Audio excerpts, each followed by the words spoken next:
उपासक के लिए यही जीवन है। ये सब साधन मार्ग हैं, पर ये हर संप्रदाय के, हर साधना के उपासक के लिए ये अमृतमय श्लोक है। भगवान इस श्लोक में बोले हैं सुलभा, मैं बहुत सुलभता से उसको प्राप्त हो जाता हूं। जैसे महाप्रभु बोले क्यों न बिन कष्ट रस सिंधु को पीजिए, जो कह रहे तस्याहम सुलभा, मैं उसके लिए सुलभ हूं। सुलभ माने बिल्कुल सहजता से प्राप्त हो जाता हूं। किसके लिए?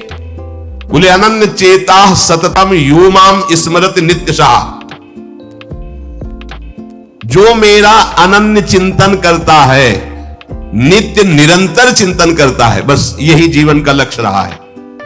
गुरु कृपा से बच्चापन में ही गुरुदेव भगवान की बलिहारी यही बात डाल दी थी कि बच्चा निरंतर भजन करने से जो झांकी आती प्रभु, वो में शब्द याद है, झांकी आती तब जानना चाहिए भजन, एक क्षण भी भजन न छूटे। ये संस्कार अगर कहीं भगवान की कृपा से और मार्ग का गुरुदेव उपदेश करते तो एकदम कोरा स्वभाव था, वही पड़ता। पर भगवान ने जहां जैसे पहुंचाना होता है वैसे ही, जैसे सन्यास मार्ग में भी थे तो हमारी निराकार में रति नहीं थी, गंगाधर भगवान शिव के रूप में आसक्ति थी। अब हमें पता चला कि क्यों नहीं होने दी निराकार में, क्योंकि रूप में ही लाना था उनको कृपा करके, इसलिए निराकार में आसक्ति नहीं होने दी। उनका सारा पहले विधान होता है। गुरुदेव भगवान ने ये पिताश्री से कहा, पिताजी आए और कहा कि ये लड़का बाबा बनना चाहता है स्वामी जी। वो आते जाते थे घर में, तो सैमशी में उस समय स्वामी जी विराजमान, तो उनका पाने छोड़ जाओ, एक हफ्ता बाद ये घर भाग जाएगा, या फिर हम एक हफ्ता बाद मंत्र दे देंगे, तब जान लेना कि साधु बनी ही जाएगा। तो स्वामी जी जैसी आपकी इच्छा छोड़ के गए। एक हफ्ते जो है गुरुदेव भगवान ईंट ढोवाना, झाड़ू लगवाना, बड़े कार्य करवाना, और जैसे पेड़ा आदि आते सबको बांटते, हमें एक भी पेड़ा नहीं देते। शाम के एक बार भोजन की अनुमति पाल, 7 दिन तक चुपचाप शेष। फिर कहा अच्छा कल गंगा नहा के आ जाना, मंत्र दे देंगे। ठीक, सुबह गए स्नान करके तो पंचाक्षरी मंत्र दिया, मंत्र दे के कुटिया में गए, फिर उठ के आए, बोले सुनो आओ एक बात कहनी। बैठे, बोले द्वादशाक्षर मंत्र भी ले लो। तुम कहा जपेंगे कौन? बोले पहले तुम ये जपना, लेकिन ये रखे रहो, आगे काम आएगा। हमारी समझ में नहीं आ रहा था कि मतलब मंत्र दो क्यों दे रहे हैं। ये पहले से भूमिका तैयार थी वृंदावन की, हमें पता नहीं था। द्वादशाक्षर मंत्र भगवान श्री कृष्ण का, पंचाक्षरी मंत्र सबसे पहले दिया। बाद में पता चला कि ये बीज तो गुरुदेव ने ही पहले बो दिया था कि जिस मार्ग से घूम के जाना है। वो कह रहे थे कि बाद में तुम्हें पता चलेगा। वो बाल्यावस्था थी, मेरी मति गति वहां तक पहुंच नहीं रही थी। और जपे हम पहला ही, जपे पहला ही, बाद में जब भगवान शंकर ने इधर, तब मुझे समझ में आया कि बीज तो गुरुदेव भगवान ही अंदर से बो दिए थे पहले ही। ये कृपा गुरुदेव भगवान की हुई कि चित्त में बैठाल दिया कि निरंतर चिंतन करना यही सन्यास है, यही साधना है, यही भगवत प्राप्ति का स्वरूप है। गुरु कृपा से पूरे जीवन भर एक बात रहे कि हम कभी एक सेकंड के लिए अपने आराध्य देव को ना भूले। पूरे जीवन भर इसकी चेष्टा गुरु कृपा से करते। अन्य सब बात थी साधन की, पर बात उसमें प्रधान ये थी कि भूलेगा। जैसे हम गायत्री मंत्र भी जप रहे हैं नैष्ठिक ब्रह्मचर्य में, तो गुरु के द्वारा दिया हुआ पंचाक्षरी मंत्र लिखा हुआ है, बार बार उसे देख रहे हैं, अंदर से देख रहे हैं, गायत्री मंत्र चल रहा है। बड़ी कृपा रही है, मन को भागने के अवसर नहीं मिले। अनन्य चेता सततम, इसलिए हम आपको फिर कह रहे हैं, बहुत जल्दी लाभ लेना है तो इसको डबल पटरी में फंसाओ। यह जो एक मन बहुत ठोर कर कहकर उसने सच उपायो, बहुत जगह नहीं लगता है कि एक प्रभु में लगाओ फिर संसार में, प्रभु में ही 2 जगह लगा दो। बड़ी चतुराई से फांसा जाता है। यदि मंत्र से भाग रहा हो और तुम्हें कहीं रूप का अभ्यास हो, भगवत कृपा से रूप में फंसाओ, चरणों से लेकर के मुकुट तक, मुकुट से लेकर चरणों तक इसको फंसाओ। पर यह कठिन बात है, रूप आना कोई साधारण बात थोड़ी। तो डबल नाम में फंसाओ। जैसे कल कहा था कि शरणागत मंत्र चल रहा है, राधा लिखे है, राधा बार-बार, और शरणागत मंत्र जा कहा जाएगा। तो जब गायत्री जी जब करते थे अनुष्ठान पुरस्चरण का, तो सामने पंचाक्षरी मंत्र लिखा हुआ है और गायत्री मंत्र चल रहा है। अगर हम जरा सा भी चूकेंगे तो या तो मंत्र छूटेगा और या तो दृश्य छूटेगा। बिल्कुल मन को कोई जगह नहीं रखते थे, कोई जगह नहीं रखते। अनन्य चेता, ये बहुत बड़ी सिद्धि, बहुत बड़ा लाभ है कि अन्य कुछ स्मरण ना आवे। इसका अभ्यास आप कर लीजिए, फिर नशा तो ये चढ़ा देगा। ऐसा नशा चढ़ता है, ऐसा लगता है जैसे खोपड़ी घूम रही हो और उसके साथ मंत्र घूम रहा हो। ये ऐसे करो तो पका जैसा दर्द होने लगता है। एक एक नस नाड़ी मंत्राकार, न भोजन की इच्छा है, न किसी के देखने की इच्छा है, इच्छा रहित केवल मंत्र चल रहा है, तदाकार वृत्ति, मंत्राकार वृत्ति। अब इतनी प्रपंच की वृत्तियां फैलाए हो, इतना बहिर्मुख हो, कैसे ही बात समझोगे अंतर की? अनन्य चेत, भगवान कह रहे मैं सुलभ हूं, सुलभ हूं। काशी में प्रतिदिन ये होता, आज महादेव जी साक्षात आएंगे, सुबह से तैयारी हो जाती थी, आज महादेव जी आएंगे। घाट में ही रहते थे, पंडों की छतरी के नीचे तपती हुई धूप, तो घाट में धूप ऐसे ज्वाला सी लगती थी, और छोटी सी छतरी, उसी के नीचे दोपहर रात्रि वहीं 2 बजे तक तो तपती थी फर्श, और 2 बजे के बाद स्नान करके महादेव जी विश्वनाथ जी पहुंच गए। बस रोज आज मिले, आज तो निश्चित मिले। एक दिन इतना आनंद था कि आज तो बस आ ही रहे हैं, ऐसा आ ही रहे हैं। जैसी भावना करोगे, जा पर जाकर सत्य सने हो, सो तो ही मिले न कुछ संदेह हो। भयंकर जटाओं का बोझा ऐसे, इतना बड़ा हाथ में त्रिशूल लिए, देखा दोपहर में नग्न पैर से आ गए। अब अपने जो जहां पागल हुए उसको दिखाई दे, साष्टांग दंडवत, मौन, कुछ बोले नहीं, बस हम तो बस वैसे ही स्तब्ध, जैसे कोई जड़वत। बाद में विचार आया इसका मतलब क्या था? मैं ही मैं हूं, दूसरा कोई नहीं है। अलग से देखने की भावना मत करो, कण कण में मैं विराजमान। एक दिन भाई जी के प्रति बहुत आकर्षण जब था, एक स्वप्न देखा कि स्वप्न में हम भाई जी से पूछ रहे कि मुझे श्री कृष्ण की प्राप्ति कब होगी। इसके बाद की बात, भाई जी ने ऐसे चश्मा करके ऐसे देखा, राधा बाबा बगल में बैठे और कहा जब श्री कृष्ण बन जाओगे तब श्री कृष्ण की प्राप्ति होगी। जगने पर, बहुत विचार करने पर फिर यह कि श्री कृष्ण बन जाओगे, भाई जी का तात्पर्य क्या था? तब समझ में आ गया। मन कृष्णाकार, बुद्धि कृष्णाकार, चित्त कृष्णाकार, अहम कृष्णाकार, तब कृष्ण साक्षात्कार हो गया। नित्य युक्तस्य योगिनः तस्याम सुलभा पार्थ नित्य युक्तस्य योगिनः। नित्य युक्त हो गया जिसका चित्त प्रभु को छोड़कर किसी भी भोग भूमि में, किसी भी ऐश्वर्य में, किसी भी सिद्धि में, जैसे किसी को लगता है कि ये चमत्कार दिखाना, कोई भी चमत्कार दिखाना बहुत कठिन बात है। अगर भगवत दर्शन का लक्ष्य ना हो, भगवत प्राप्ति का लक्ष्य ना हो, तो कोई भी चमत्कार ऐसे करने में है कोई बहुत बड़ी बात मत समझ। बस ये है कि इधर अगर स्वीकार किया तो उधर गेट बंद हो जाएगा, इसीलिए पिट जाते हैं, गाली सुन लेते हैं महात्मा जन, लेकिन प्रयोग नहीं करते अपने भजन का, प्रभु के पास जाते हैं। ऐसा ना समझना कि वो चमत्कार पीछे घूमते हैं। केवल बस एक बात है कि अगर इधर लगे तो उधर का गेट बंद हो जाएगा। तो इतनी दुर्लभ बात बनने जा रही है, किसी को प्रमाणित करने के लिए कि हम महात्मा, हम भजनानंदी, हम चमत्कारी हैं, अपना गेट बंद करवा ले तो मूर्खता ही होगी ना। यहां क्या होगा? वाह वाह हो जाएगा, बस उसके आगे क्या होगा? फिर वही प्रपंच। तो ये जो ब्रज के महात्मा है, जो भगवत प्रेमी महात्मा है, जो भगवत प्राप्त करने वाले हैं, इनके अंदर चमत्कार के बाप की सृष्टि होती है। ये चमत्कार बहुत ऊपर होते हैं। ये नहीं सोचना चाहिए कि इनमें भजन होता तो उसने 2 थप्पड़ मारे भस्म कर देते। भजन का जानते हो, भजनानंदी का 2 थप्पड़ मारा है, तुम्हें निश्चित भगवान की प्राप्ति हो, तुम्हारा कभी अमंगल न हो, भगवान तुम्हारे परिवार को भी सुखी रहे और तुम आजीवन स्वस्थ रहकर पवित्र बुद्धि के द्वारा भगवान को प्राप्त। ये महात्माओं का बल होता है। महात्माओं के बल थोड़ी होता है किसी ने गाली दिया, मार दिया, जा भस्म हो जा। ये भस्मासुर थोड़ी होते महात्मा है, भाई भस्म कर दिया, नष्ट नहीं। साधुते हो न कारज, तब भगवान उनके अधीन होते हैं।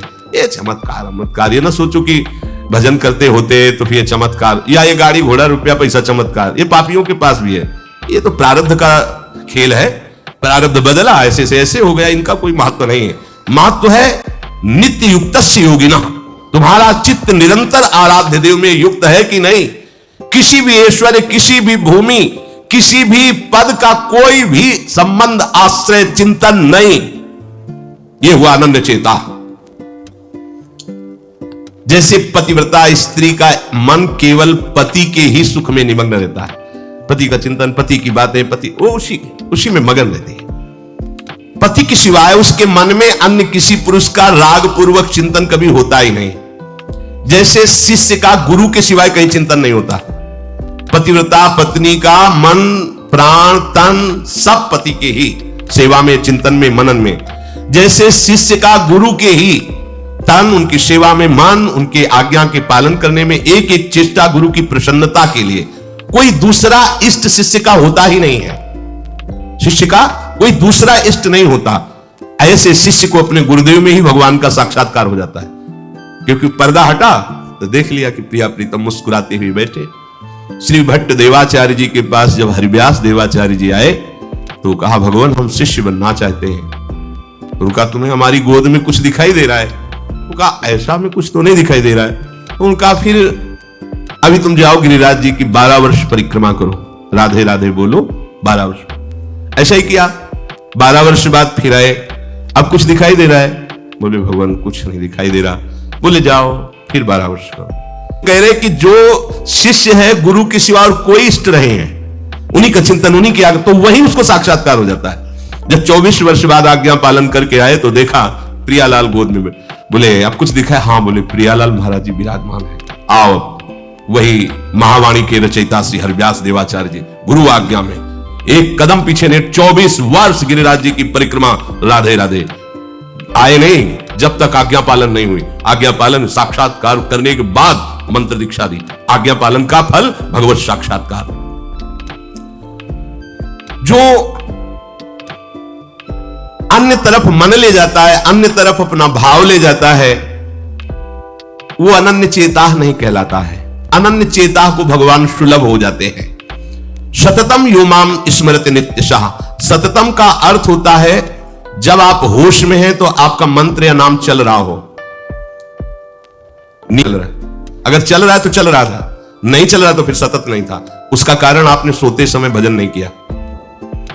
यह भी गुरु कृपा से पहले ही सिखा दिया गया था कि जब तक गाढ़ नींद ना आवे तब तक आसन में बैठ के मंत्र जप करो, जब आ जाए तो लेट जाओ, मंत्र का ही चिंतन करते हुए तो उससे प्राय उपासक जो भजन करते हो अनुभव करते होंगे, जगते ही मंत्र चल रहा है। सैकड़ों बार तो ऐसा अनुभव हुआ है कि हम सो ही रहे हैं पर आसन में बैठ गए, जब चेतना आई तो देखा है कि मंत्र चल रहा है, आसन में बैठे। अभ्यास बहुत बड़ा बल सोते, मतलब अभी नींद खुली नहीं, आसन में बैठ गए। बिल्कुल कभी भी जीवन में मतलब 10-5 मिनट का अंतर तो कह सकते हैं, लेकिन ऐसा नहीं कि आधा घंटा 1 घंटा का अंतर कभी जीवन में पड़ा हो। और वो अलार्म कभी जीवन में लगाया नहीं है। गंगा किनारे कहां अलार्म। अभ्यास बहुत बड़ी ताकत होती, बहुत। आप सोचो अभ्यास नहीं तो नेत्र खोल के भी निशाना नहीं लगा सकते, और अभ्यास है तो शब्द पे गोली मार देगा, आवाज हुई ठीक वही गोली लगेगी। अभ्यास बहुत बड़ी ताकत होती है। अभ्यास इतना भजन का सततम योमाम स्मृति नित्यशः बहुत कठिन लग रहा है ये, पर एक बार मन पकड़ लेगा तो बहुत आनंद आएगा। कैसी कैसी आनंद वृत्तियां होती हैं निरंतर भजन करने वालों की। दूसरे की जरूरत नहीं, अपने आप में नाचता है, अपने आप में बातें करता है, अपने आप में हंसता है, अपने आप में खेलता है। उसे किसी और की जरूरत नहीं होती। वो अपने आप, जो आप है ना, वो अपने आप से खेलता है, अपने आप में हंसता है, अपने आप से बातें करता है। जो भगवत प्राप्ति करना चाहता है, जो अध्यात्म की ऐसी ऊंचाई पर पहुंचना चाहता है जहां काम क्रोध लोभ मोह मद मत्सर ईर्ष्या द्वेष इनका प्रवेश ही नहीं, इनकी पहुंच ही नहीं है, कितना उस हृदय में आनंद होगा जिसमें कोई कामना नहीं है, कोई द्वंद्व प्रभावित नहीं कर पा रहा। और यही तो प्राप्त करने के लिए हमें मानव देह मिला है। पीछे के पद में भगवान ने भक्त्या युक्त शब्द का प्रयोग किया था। भक्ति युक्त, भक्ति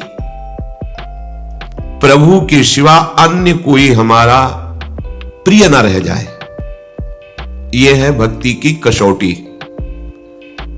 ज्ञान की कसौटी, आत्मरति के सिवा और कहीं रति न रह जाए। आत्मावान, आत्मरति, आत्म क्रीड़ावान। बात एक ही है। हम श्री कृष्ण बोले, ज्ञानी आत्मा बोले, योगी परमात्मा बोले, भक्त भगवान बोले, वो एक ही बात है। पर अन्य कुछ रह जाना, ना वो ज्ञानी है, ना वो योगी है, और ना वो भक्त है। भक्त्या युक्ता, प्रभु के सिवा अन्य कोई सत्ता नहीं, अन्य कहीं महत्ता नहीं, अन्य कहीं अपनापन नहीं। चाहे वो वस्तु हो या व्यक्ति हो या स्थान हो, चराचर जगत में कहीं भी अपनी प्रियता न रह जाए, इसी का नाम भक्ति है। कहने को भक्ति सरल लगती है, पर इसीलिए कठिन है कि सब जगह की प्रेम फांसी को काटकर एकमात्र आराध्य देव से प्रेम करना बड़ा कठिन है। बातें बना लेना बड़ा सरल है, पर अपनी ममता को, आसक्ति को समेट पाना बहुत बहुत कठिन है। कोई बिरला साधक ऐसा होता है जो अपने लक्ष्य की तरफ रखता है, भगवान सामने, सदगुरुदेव सामने, पर ये दुष्ट इंद्रियां और मन जगत को ही पाना चाहते हैं, जगत को ही भोगना चाहते हैं, जगत को ही देखना चाहते हैं। कैसी मलिनता! इसलिए भक्त्या युक्त बातें केवल कर लेना थोड़ी होता कि हमें भगवत प्राप्ति करनी है।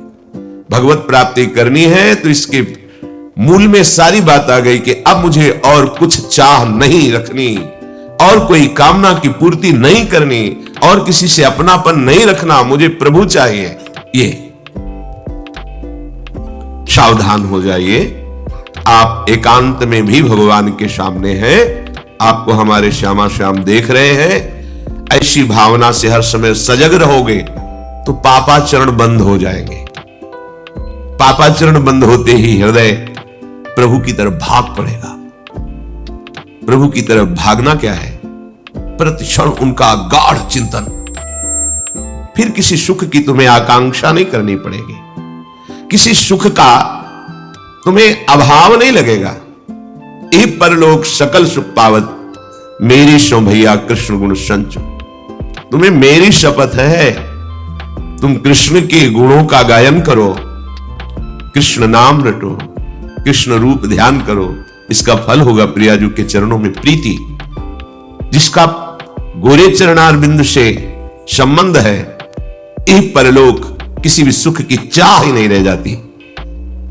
प्रभु करुणा करके कह रहे हैं, वही आचार्य है, मेरी कसम तुम कृष्ण के गुणों का संचय करो, तुम्हें इस लोक परलोक में सब सुख मिल जाएंगे, कोई अभिलाषा अधूरी नहीं रह जाएगी। पर भक्त्या युक्त, अन्य संबंध, अन्य महत्व बुद्धि, ये कलंक है हमारी भक्ति में। नहीं समझ रहे? चाहते हैं सुख, चेष्टाएं और चिंतन, दुखालयम अशाश्वतम। कैसे मिलेगा?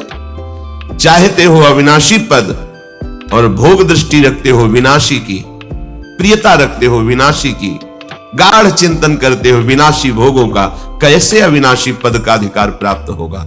अरे तुम्हारा स्वरूप ही अविनाशी है, विस्मृत होकर भोगों में लगने से ही ये तुम्हारी दुर्दशा हुई है। भक्त्या युक्ता, अपने हृदय को भक्ति से युक्त करो, आराध्य देव की शिवा और कहीं चिंतन न जाए। अभ्यास योग युक्तेनो चेतसा नान्यगामिना। स्पष्ट कह रहे हैं प्रभु, परमं पुरुषम दिव्यम याति पार्थान।